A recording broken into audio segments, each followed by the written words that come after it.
Hey, I'm Haley, here to teach you about a plank. So plank is one of the most common exercises there is. I think even if I ever had to pick only one exercise to do, it might be the plank. So let's check it out. Lots of different ways to do it. We're gonna start kind of normal, bringing our forearms to the ground and our toes.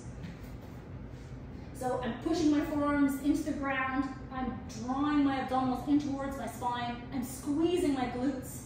I'm trying to pull my elbows and my toes together.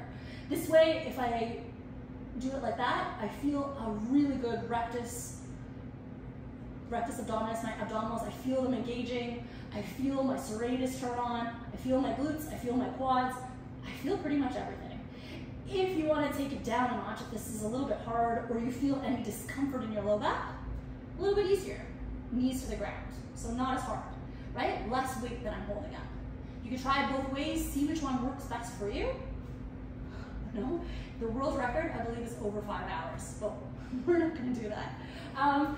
Keep moving, keep stretching, have a great day. Don't forget to learn more in the article, the link is in the description.